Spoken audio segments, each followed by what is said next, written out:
Fatiha. Bismillah.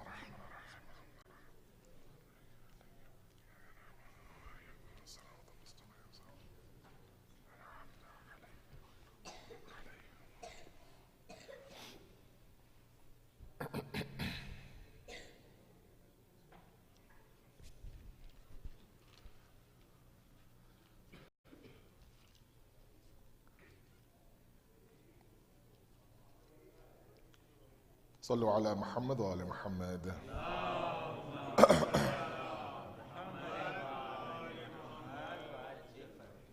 أعوذ بالله من الشيطان الرجيم. بسم الله الرحمن الرحيم.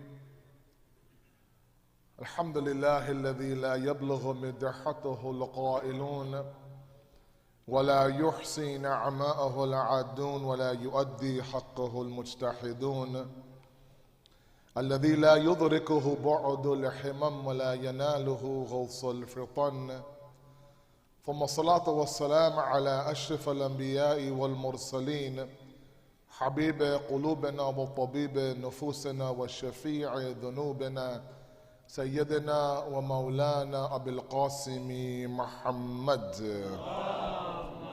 صلى الله محمد وعلى بيته الطيبين الطاهرين المعصومين المظلومين، لا سيما بقية الله في الأرضين صاحب العصر والزمان، خليفة الرحمن إمام الإنس والجان، ولعن الله أعداهم أجمعين إلى يوم الدين.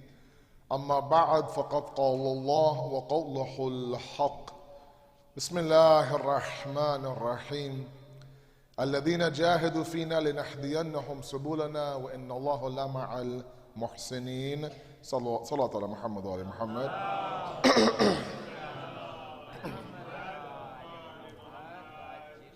We are thankful to Allah subhanahu wa ta'ala for giving us this opportunity to continue to gather like this and commemorate and remember the sacrifice of Abu Abdullah al-Hussein, his family and his companions. May Allah accept our grief and our gham and give us no grief except for the grief of Imam Hussein, inshallah. On a personal note, I am thankful to Idara-e-Jaferia for inviting me this year. I'm not sure what happened, but maybe the actual speaker couldn't make it, and so they were stuck with inviting someone like me. But inshallah, it's only 3 days. You'll get through 3 days quickly. You can get to actual ilm later on after me. I think last I came here was almost 5 years ago. But even before that, for those who may not know or do know, I actually come here quite a bit. And I came here as a youth driving down from Toronto for the annual Azadari. When Sajjad al-Marhum was alive, we used to come down as a van of 15 youth from Toronto just to spend all night with him. And so this place is actually very near and dear to me, only because it really built the foundation of Azadari inside of me. And so for me to be on the mimbar now in this building is very, very near and dear to me. I'm very, very humbled by it. And I ask for your forgiveness for having to put up with someone like me for 3 nights. Sallu ala Muhammad wa ala Muhammad.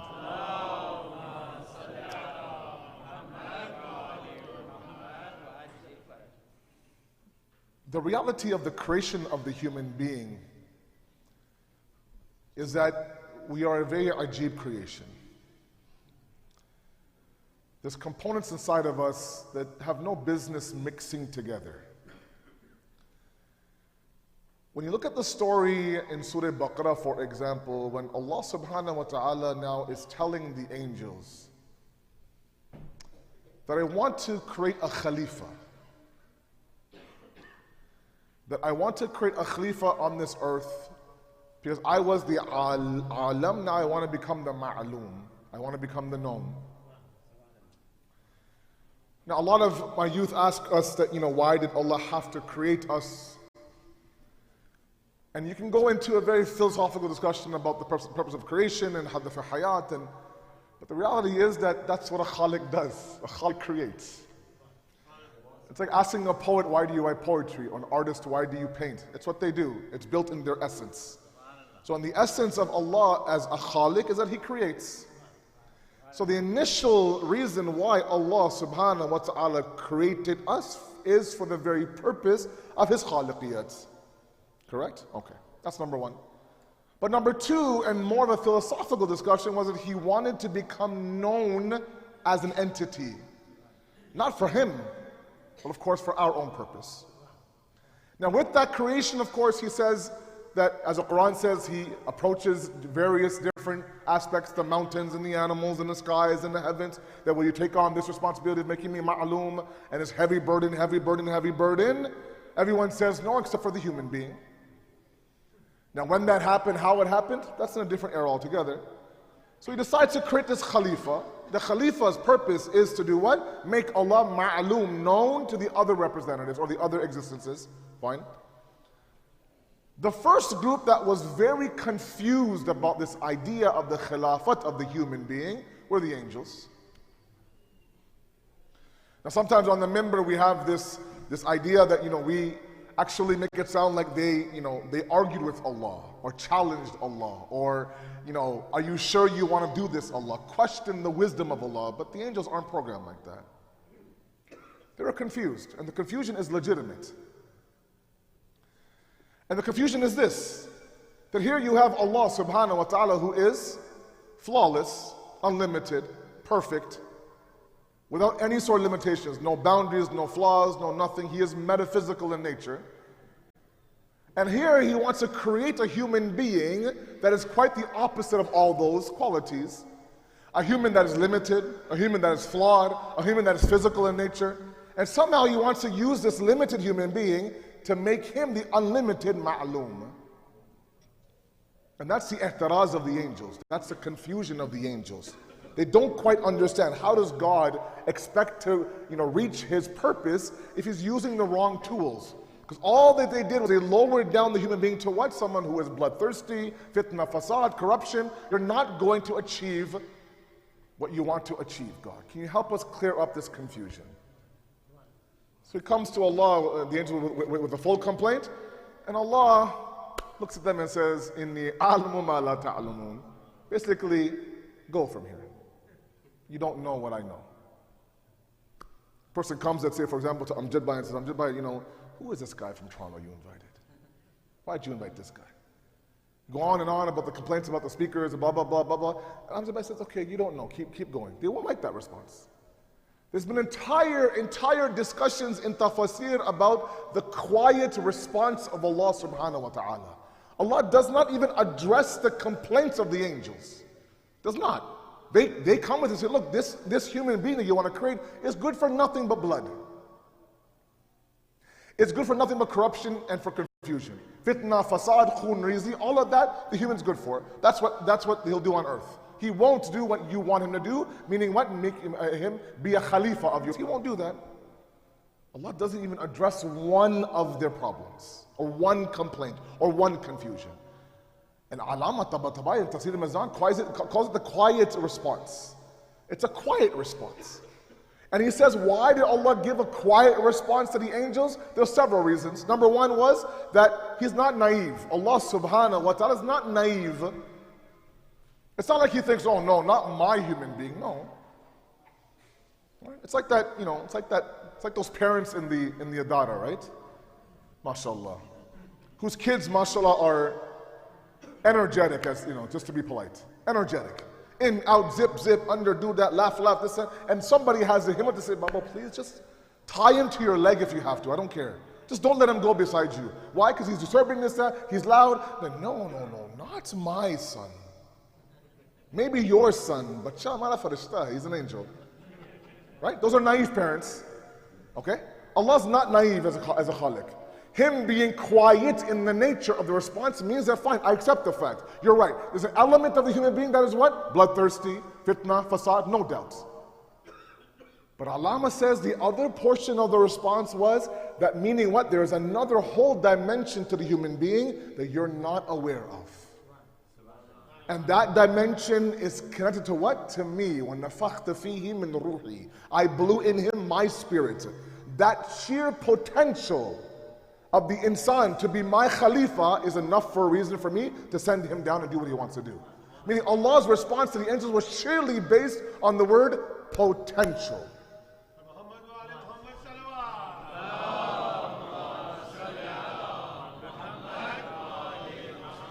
He doesn't force anybody, he doesn't twist anyone's arm, doesn't put a gun in anyone's head. No, he's inna hadaynahu sabil. I've shown you the path. It's up to you now. You can be shakir, you can be a kafir.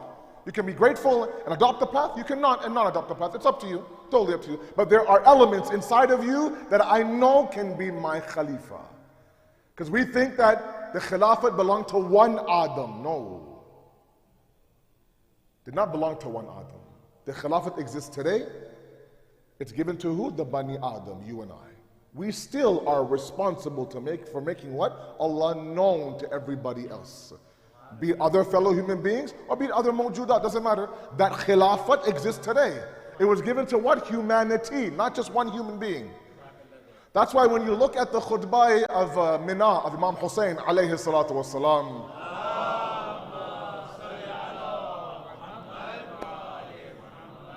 and I encourage my youth to search for it online. Not right now, but do it when you get home. It's very well translated. It talks to the scholars of that time.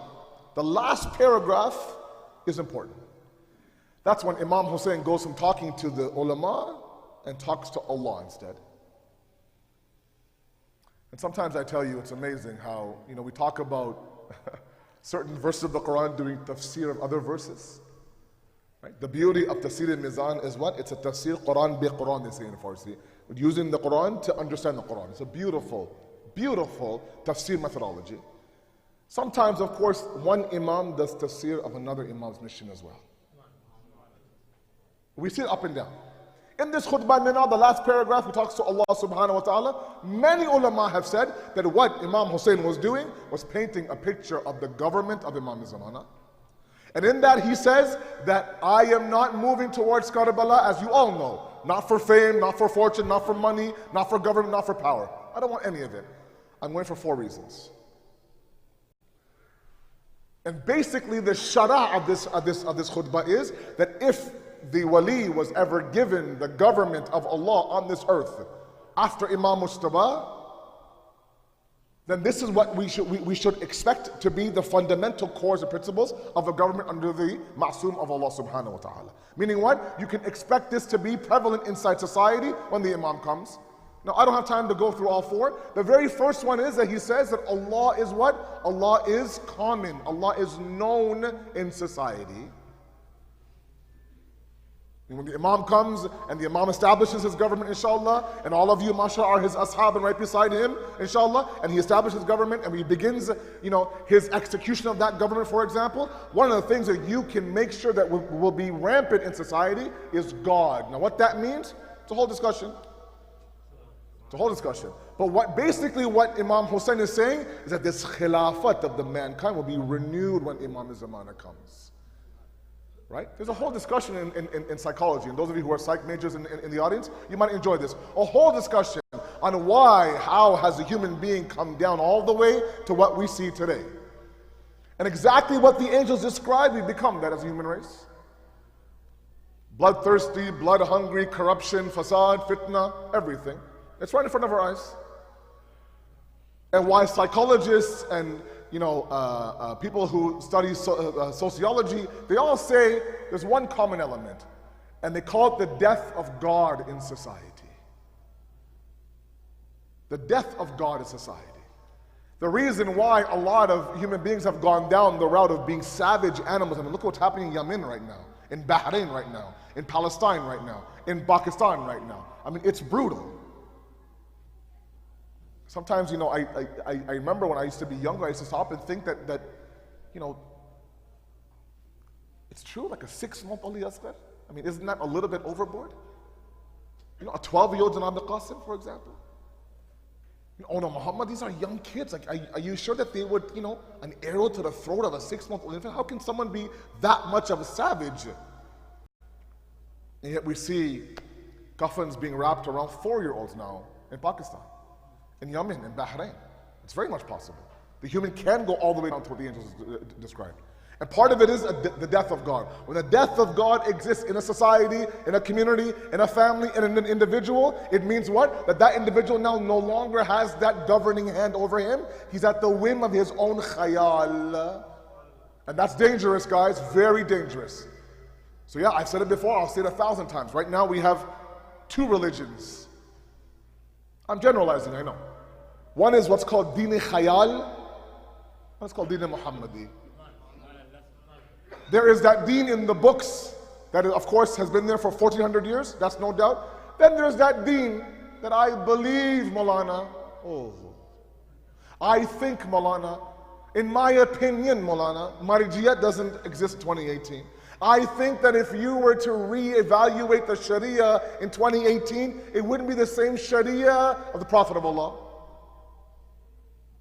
I believe, Maulana, that nowadays khums shouldn't be wajib because khums is a money laundering system for the Maraji, mashallah. I'm funding their beautiful lifestyles. All this is what? Deen-e khayal in your brain. It's all what we believe, what we believe, what we believe. I tell this story everywhere I go. Right now, and you all know this, in Toronto right now, the month of Ramadan is inside the summertime. Long fast, hot fast. And I still remember 3-4 years ago, a man, and he was dead serious, comes to me after one speech, says, you know, Maulana, this 18-hour fast idea. Yeah, I said, yes. He said, I don't think that's what Allah had planned for us. I said, really? He's like, yeah, it's too much.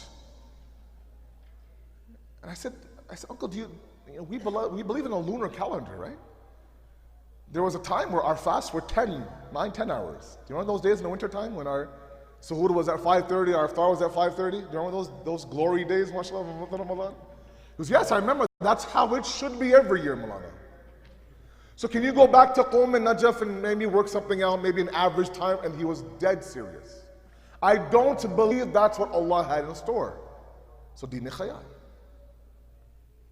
And that's why I've always said this, and all throughout Muharram I'll say it wherever I go. I ask my youth, specifically in the audience, very carefully, please, learn the deen from the deen. Don't learn the deen from the Bedeen. Don't expect an atheist to teach you about God. Don't ask a Hindu to teach you about Imam Hussain. Don't expect someone else who has no sense of wilayat to teach you about Ghadir. No matter how beautiful their words are, how academia it is, how nice it is, there's no errors, big words, doesn't matter. Learn the deen from the deen. The problem is they're learning the deen from those who have no business about the deen whatsoever. And they're being pulled into a very attractive package. And that's the problem. So this khilafat is existing today.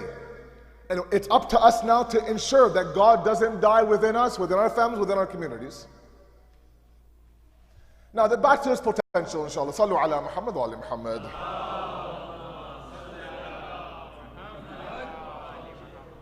Part of the potential that I really want to speak across these 3 nights that I'm with all of you is the idea of balance. Balance. Huge topic. One that requires a whole ashra. We see a lot of extremism inside of our communities. A lot of imbalance inside of our youth especially. A lot of confusion. And if you can pinpoint one area or one focus of the Ahlul Bayt from the day number 1 up until today, it was to always present the deen, a muttaqi, pious individual, as a balanced individual. We are individuals from day number 1 said no to extremism. We said no to terrorism. We said no to all this. Because we were individuals, when I say we, I mean the matab of the Ahlul Bayt, individuals who talked about balance. Up and down the ahadith of the Ahlul Bayt. The verse I read for you in the khutbah talks about struggling in God's way. Allah will open up the path for you. I'll give you a couple examples. Imam Jafri Sadiq alayhi salatu wasalam.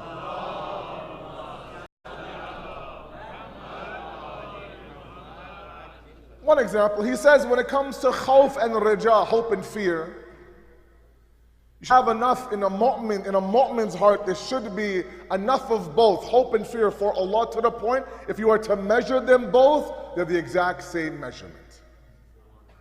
There are some of us who have immense hope in Allah, immense hope, where of course we do what? We justify our sins. I'm sinning so I can allow Allah to be merciful towards me, mashallah. Then there are those who are very much, in terms of the fear of Allah, extreme to the point where one sin and that's it. I'm Jahannami. There's no way Allah's going to listen to me whatsoever. Two extremes, yes. Imam Salih says what? There is a path down the middle. That's one example. Another example is the idea of free will and predestination. Jabr and Tafweed. Right? The Ash'ari movement, the Mu'tazili movement, all these things, of course, all of you, mashallah, have heard. It's a very intelligent crowd. That there is one group that believes in the idea that everything we do is predestined. Everything. We're majboor, Jabri. Allah says, no, we're completely free. Allah is independent from us and we are independent from Allah. No connection. That's Tafweed. We have complete, absolute free will. Along comes our Ahlul Bayt and say, which one is it? It's no Jabr, it's no Tafweed, it's Amr Bain al-Amrayn. It's the path down the middle. To the point where somebody approaches our seventh Imam, Imam Qadim, alayhi salatu wasalam, and says, which one is it? Are we completely free or completely predestined? And as you all know, the very famous hadith, he says, can you lift one leg up? He lifts one leg. He says, can you lift the other leg up? No, I can't. Because that's the extent of what's free and what's not free. There are some things in your power, some things are not in your power. It's a path down, again, what? Balance, balance, balance, balance. A lot of our youth ask us, how much do I give the dunya? How much do I give the akhirat? Do I hate the dunya? Do I love the akhirat? What do I do? It's a huge question. And again, I'll go back to, for example, Imam Ali's words. Yes, in one area, we talk about the idea that Imam Ali says what? I give talaq, divorce to dunya, no doubt. The snot of an animal worth more to me than your dunya, no doubt. Those are all sahih hadiths, no doubt. In the same Nahj al-Balagha, he says that this is the dunya where what? Where Allah chose to bring down His wahi, for example. This is a dunya, of course, where individuals can what? Can prepare their akhirat in this dunya. This is where worship happens, all these things happen. So dunya has its ahmiyat, has its importance. But what? Not as the maqsad, but as the wasila. Not as a destination, but as a path. Again, balance, right? Now, what I really want to speak about is the idea of balance. Balance between what? Yeah, this is a very difficult topic. Balance between our hearts and our intellect. For 3 nights, including tonight, we'll examine the idea. Achieving a balance between our heart and our intellect. Our aql and our qalb. Because this is the problem that I see. Sallu ala Muhammad wa ala Muhammad.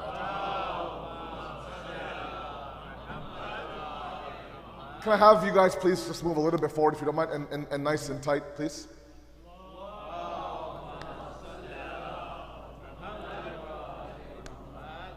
Knees together, shoulders together, hearts together, inshallah.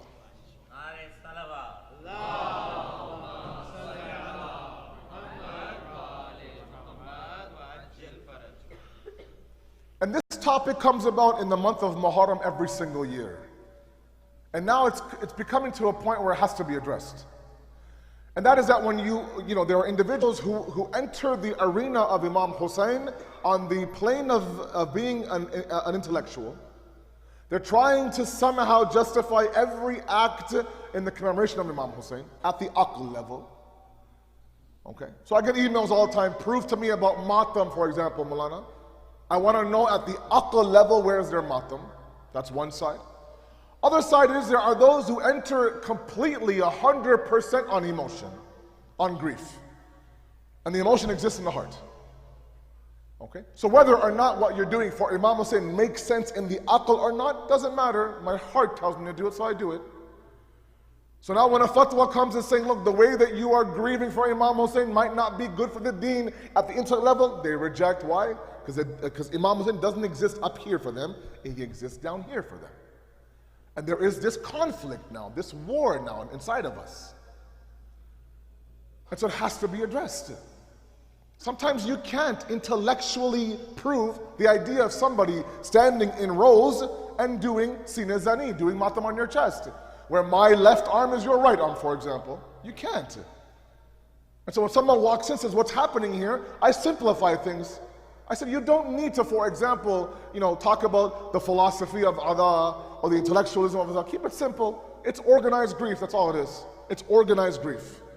You come and you recite a little bit of poetry on Imam Hussein, you stand and you organize the grief. It's grief that is what? That's very natural. A lot of you ask, oh, is that not self-harm? And not this, not that. These are huge issues. It has to be addressed. From the very member sometimes has to be addressed. So I want my youth to understand, especially those of you who like to email and ask questions. And I love that about all of you. You always have to understand the idea that not everything will make sense to you at a logical level. You sometimes just have to feel things. It's not that a person who's sitting in a corner with his hand on his chest, listening to a noha, is not bleeding inside more than the person who's right in the front lines. No. Why we have this idea of judging? Sometimes we do that this person doesn't love Imam Hussein as much as I do. These are big words now, big statements to say. The ulama have said, some ulama I've heard with my own ears say that matam and sinazani and grief is actual ibadat of Allah subhanahu wa ta'ala. And that's based on what? Based on someone's niyat.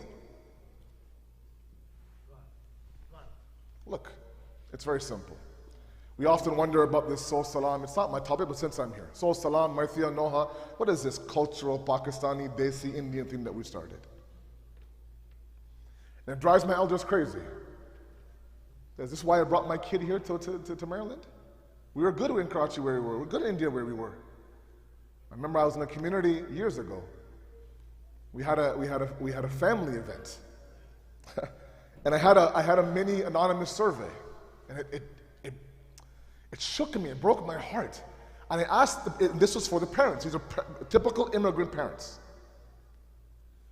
And one question of the several that I asked them was, if you could ever go back in time and decide to migrate here again, would you migrate here again? 80% said I would not migrate here. Either because A, they didn't realize the sheer responsibility of bringing my kids here, or B, they didn't realize the impact of a society like this on our children. I often tell my youth the entire system of Marthia and Noha and Shairi and everything is actually the Sira of the Ahlul Bayt. And I say that because I know that there's always a conflict inside every community. And I know there's one in here as well. Whereas those who are quote-unquote pro-Azadari and those who are trying to understand Azadari. A lot of judgment, a lot of name-calling, a lot of hoo-ha, a lot of stares, a lot of this. And you have to understand, on one side, absolutely it is a historical Sira of the Ahlul Bayt. The Imams, from Imam Sajjad all the way until Imam Azman, all of them, one by one, did one common practice throughout their imamat in their lives. They would call the poet of their time, they say, please write a few verses of poetry on my Jad Hussein, on his gham, on his grief. Read it. So there would be a gathering, sit on the ground, the poet would stand up and recite his poetry. There wouldn't be what? There wouldn't be gham, there wouldn't be dard, there wouldn't be, that grief. So the Imam would stop the poet halfway through. You see, you're not reciting it properly. I want you to recite this poetry as if my grandfather's mayyat is right now lying in front of you. And he would start again, and the grief and the crying. And the natural reaction sometimes would be the slapping of the thighs, or the slapping of the chest, or the slapping of the head. You've seen a mother who's lost a teenage son at the graveyard, at the cemetery. She can't control herself. So some things that are natural emotion, I'm sorry, don't need intellectual debate to be understood. It's a natural, fitri emotion. Slapping your thighs, slapping your chest. Now we take it to one level where we have an individual who's reciting someone else's poetry to a certain tune, where in lines we're doing matam, we're organizing our grief for a certain time. That's all in ceremony, all in tribute to, of course, Imam Hussein. If we were there on the day of Ashura, on Asri Ashur, if we were there when Imam Sajjad buried his father Imam Hussein, we sit there at the grave of Imam Hussein and do the exact same thing. Beat our chest, beat our head, and beat our thighs. Would we not? We would. Now you want me intellectual dalil, ahadith, Quran, show me one Imam. Sorry, some things are fitri, Baba. Let them be fitri. That exists in the heart. But when you take that grief, now of course you're playing with the image of the deen. At that moment then, your aql says, wait a second now. You're not above the deen. Your personal grief to Imam Hussein is not above the deen. If it's one thing we have to learn from Imam Hussein's sacrifice, is that everything is, I'm able to sacrifice in the name of the deen. The deen comes number one, my Ali Asghar comes number two. My Ali Akbar comes number two. My own Jaan and my own blood comes number two. But it's not the deen is number one. So no doubt, there are sins that are fitri, but we have to achieve a balance between our intellect and our heart. Now let's define a few terms and move forward. Sallu ala Muhammad wa ala Muhammad.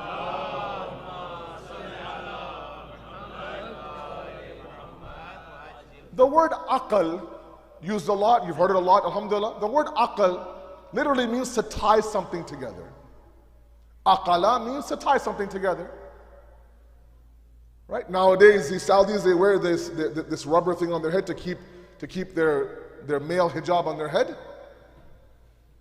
I don't know the actual term for it, I'm sorry. So I called it a male hijab, but you got it. Back then, it used to be a rope. They would call that aqala, and they used a rope to tie, of course, their horses. Okay, so keep that in the back of your mind. The aql, its khususiyat, its specific quality is that it constantly goes up. The intellect of a 4-year-old and a 44-year-old are nowhere comparable. As the person gets older, their intellect, of course, increases and increases and increases. A person who's 14 may not understand right now what the deen wants, but a person who's 34 might understand better because their aql now is becoming bigger and stronger and stronger. That's the aql. The heart and the qalb is something different beast altogether. Qalaba in Arabic means to fluctuate. So while we have the intellect that's rising and getting bigger and smarter by the day, the qalb, the heart, fluctuates inside the human being. Ya muqallib al-qulub, O fluctuator of hearts, we call Allah subhanahu wa ta'ala. Right? The idea of the qalb, the heart inside of us, is just that. We go through what's called iqbal and idbar. Please follow very carefully. Iqbal are those moments where our qalb takes us towards the musalla, and we can't wait to pray salat. We enjoy it, we love it, even afterwards we sit in the musalla, maybe some mustahab prayers, maybe some Quran, maybe some tasbih, whatever, we really are enjoying that salat. That's iqbal, meaning what? It's running towards the ibadat. Then there are moments where it's idbar, the complete opposite. Idbar is when you have to be dragged towards the musalla. That 4 rakat zuhr is, it's jihad for me. Just get through it somehow. Right? That's why, again, you hear these things since you're a child. In Nahj al-Balagha, Imam Ali alayhi salatu wasalam, Allahumma salli. He says, when you are at the state of iqbal and your heart is like, yes, I want to worship Allah, he says, do as much as you can. As much mustahabat as you can. Because right now your heart wants it. Same Ali says, when your heart is in idbar, do the bare minimum. Do the fara'id and that's it. Don't put what? Don't put fishar and pressure on a heart that right now is not in the state to be put fishar on. Do what you can. The wajibat are not negotiable. The mustahabat are. Mustahab comes from hubb. It must be done out of love.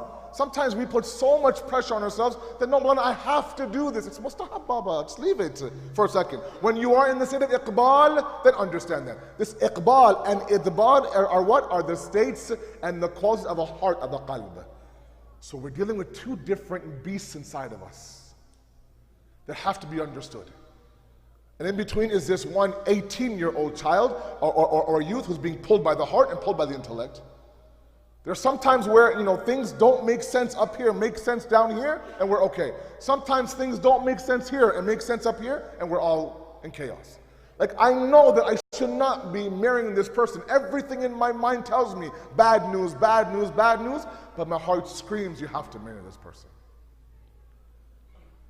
And the parents and the community and the elders are trying to scream at the kid, look, you think about it. Saying, I have thought about it, but I can't stop my heart sometimes. Or sometimes what they do is they shut off their hearts, and although they understand, the brain hasn't quite come down to the heart. Look at the way our 6th Imam, Imam Jafri Sadiq alayhi salatu wasalam, he describes what ilm is, ilm. Just to give you an idea of how these two operate together. Ilm.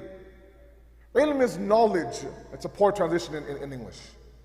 He says ilm is a light, it's a journey. That journey is what? That journey starts off with information in the brain. Ma'alumat comes from ilm, information. Okay? You sit in a majlis for 45 minutes to an hour, let's say, and you're soaking in information. We're throwing stuff at you guys. Here you go. Here's a hadith, here's a concept, here's a theory. Throwing it. It's all up here. Imam says that after it's here, the journey of ilm begins. It goes from the brain, from the intellect, down to the heart. Now what you do is you accept the information and then you submit to that information. Please very carefully. You accept that information and then you submit to that information. Now once you submit, it goes from the intellect to the qalb to amal. Now you start living that information. That becomes what's called the ilm.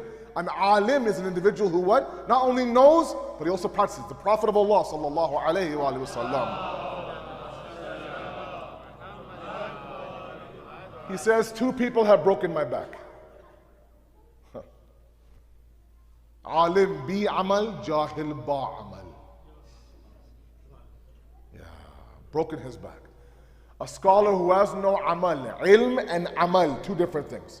A jahil who's ba amal. There's no intellect, but the heart says do it. Okay, you have no idea why you're doing it. You stop and wonder, we've been praying salat for 30, 40 years. 30, 40 years. We keep hearing Mi'raj, Mi'raj, Mi'raj, ascension, ascension, ascension. It's just not quite there yet. It's not quite there. The Quran says this salat should be what? Should take you away from evil and towards good. Sometimes the biggest namaz in our community, Ya Allah. There's a disconnect, right? There's a disconnect between, the Quran says ya'lamuna and ya'maluna. Difference of what the lam and the mim are switched. What you know and what you do is a vast, huge difference. Ayatollah Bahajar rahmatullah alayh, one of the biggest urafa, artists that we have of our time. May Allah bless him, inshallah. He says one statement, beautiful statement. I want you guys to really ponder. And that is that he says, if the Muslim ummah only acted on what they knew already,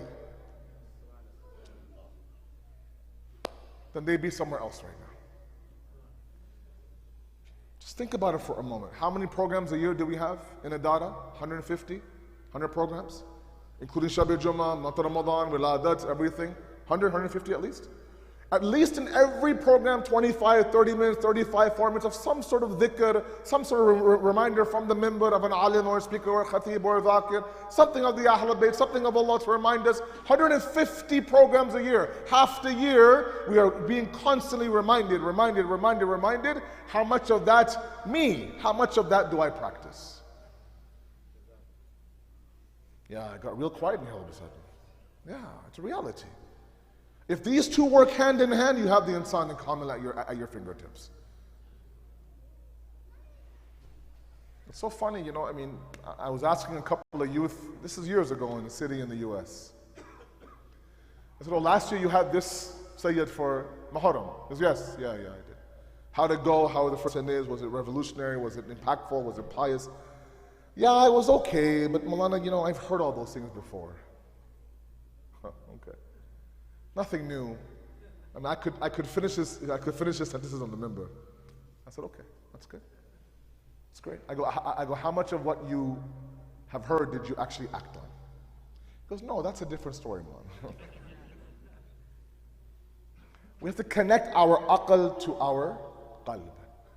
All throughout history, there were individuals, can you imagine for a moment, individuals who would send their disciples and their followers to go to Mecca, find out about this individual who claims to be the last prophet of God, and find out, is it that individual that our books describe to be the last prophet of God? Go to Mecca. They go to Mecca. Non-Muslims go to Mecca. They find out who he is, how he is. They sit, they talk, they walk, they eat with him. They come back. It's him. It's exactly, precisely how he was described. And so ilm is what? That last prophet. The books tell you to do what? Submit after me to this last prophet.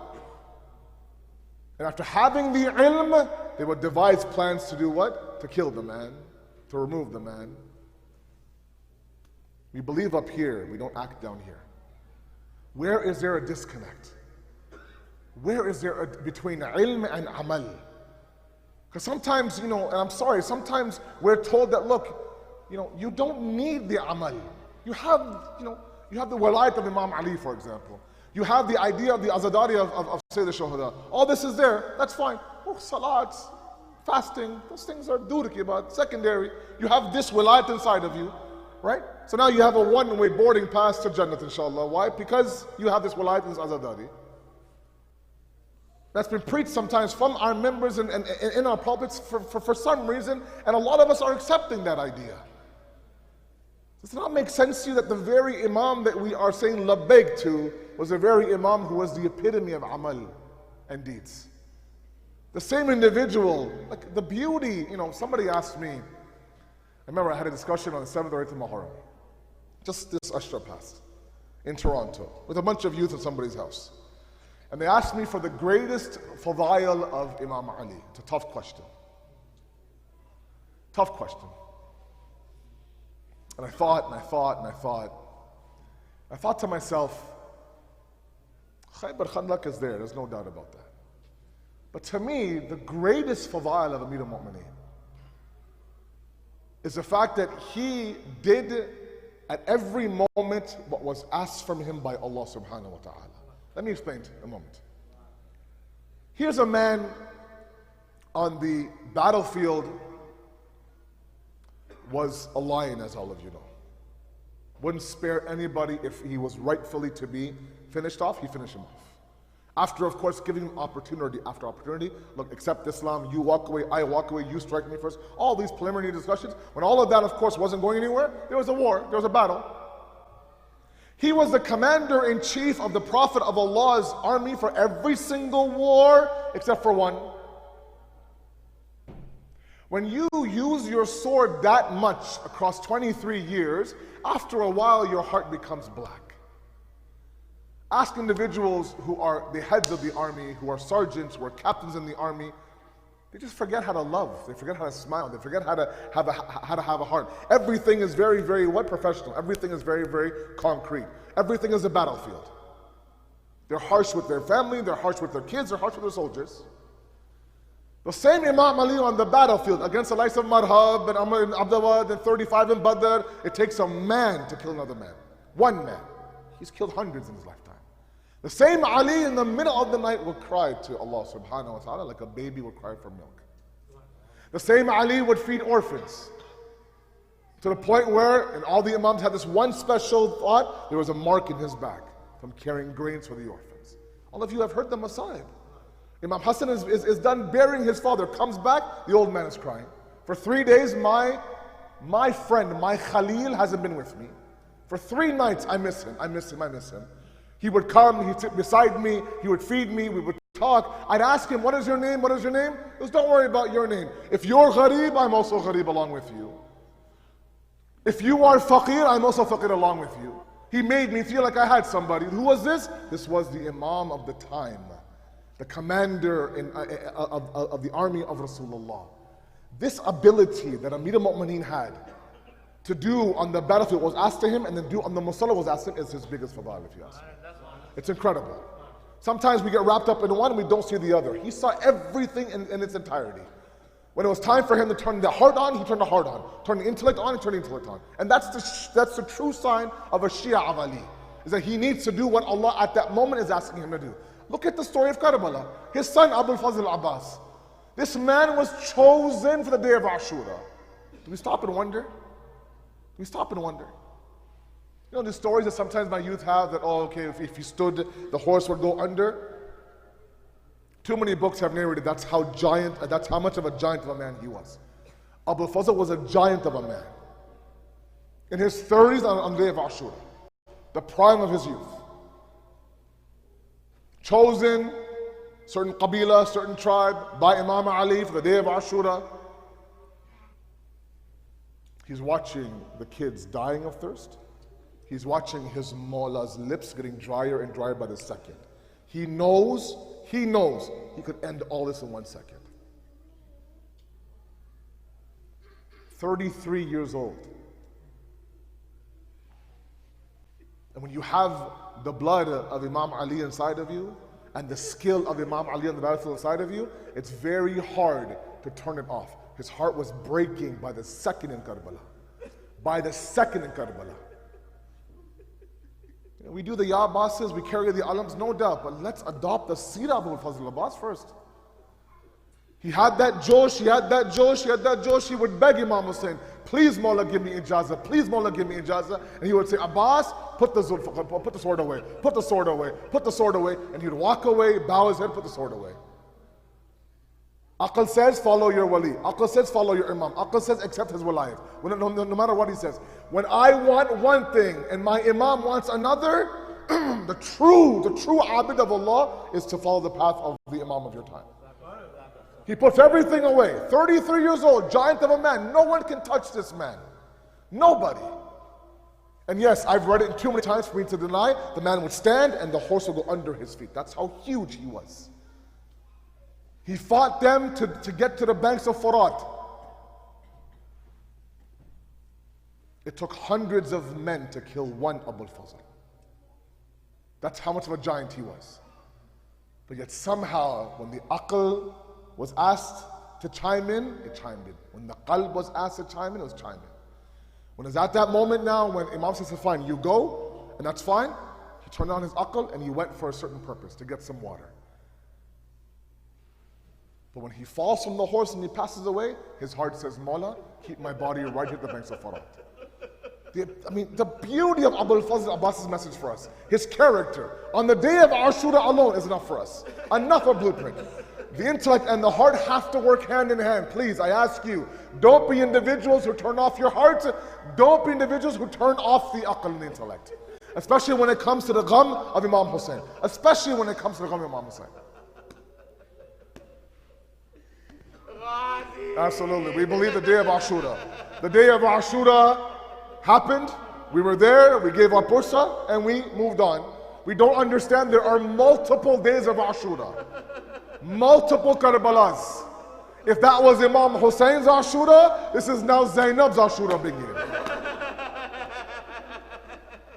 Imam Hussein now, after bearing Ali Asghar, he grabs Bibi Zainab and says, Zainab, come with me to go see Sajjad. We go inside the khayma of Imam Sajjad. Imam Sajjad in and out of consciousness due to his sickness. The books say that when Imam Hussein goes to wake up his son Sajjad, Sajjad looks up at this man. 57 years old, his back is slightly bent from Abul Fazl Abbas. His eyesight is half gone from Ali Akbar. The blood of Ali Asghar on his face, scar upon scar on his body. He looks at his father, says, Baba, Aina Abul Fazl Abbas? Where is Abul Fazl Abbas? Ya Bunayya qad qutil. Ya Bunayya qad qutil. Ya Bunay, one by one. He says, just know that besides you, besides me, there's no other man in this qafla left. Imam Sajjad says, Pupi Ammar, give me my sword and give me my cane. I want to stand up and defend my father. And Imam Hussein says, Sajjad, stop. This is my Ashura.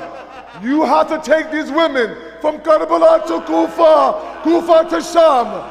To the point when whenever anybody asks Imam Sajjad, what was the most difficult part? Sham.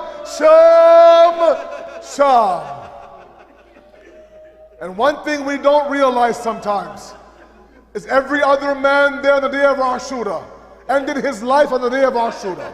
Imam Sajjad was the only man who lived for 3 decades after the day of Ashura. How difficult is that? For 3 decades he lived, and he was obsessed with making sure that nobody forgot his father's sacrifice. Wherever he went, he would remind them about Imam Hussein. Remind them about Imam Hussein. He passed by an animal being sacrificed and said, did you give this animal water? He said, they would say, Mawla, we would never sacrifice an animal without a drop of water. He'd begin to cry and say, my father Hussein was killed without a drop of water. He would go to the poet of the time, recite your poetry.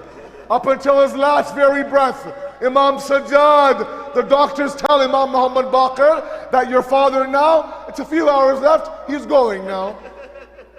So I want you to imagine now Imam Sajjad, his last few hours in this world. His kids set up a takht for him, a bed for him.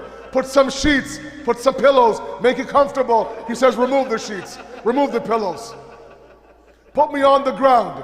They would bring this plush carpet, lay it on the ground. Baba, lay on this. Remove the carpet, remove the sheet, remove everything. I want to lie on the khak in Medina. Why, Baba? My Baba Hussein was on the khak of Karbala. And then there came that moment where Imam Sajjad now is leaving this world. Imam Muhammad Baqir narrates that I came close to my father, I hugged my father, I held my father close, and he would begin to cry. The more I hugged him, the more he cried. The more I hugged him, the more he cried. Baba, is there pain, Baba? Do you want something, Baba? Do you need water, Baba? He says, no, Bunayya, no, Bunayya, I'm fine, but I'm leaving this world. My head is on your chest, but my Baba Hussein, Shimar bin Zuljoshan, was on Imam Hussein's chest. سيعلم الذين ظلموا أي منقلب ينقلبون إنا لله وإنا إليه راجعون. We ask you, Allah subhanahu wa ta'ala, to accept this qaleel ibadat, inshallah. We ask you, Allah subhanahu wa ta'ala, to convert the pleasure of sin inside of the hearts of our youth to the pleasure of worship, inshallah. We ask you, Allah subhanahu wa ta'ala, this Azadari is our identity. It's our salvation. It's our success. We ask you, Allah, that so long as we are alive in this world, have this harara, this flame for Hussein always burning inside of our hearts, inshallah. We ask you, Allah subhanahu wa ta'ala, that while we mourn for that Hussein, we prepare for the arrival of our Hussein. We ask you, Allah, that when our Imam comes, when our Hussein comes, that we be beside him.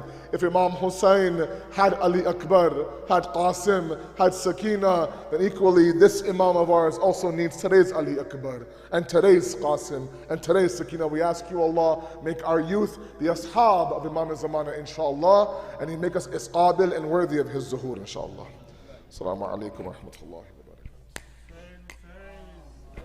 Matam Hussein, Ya Hussein.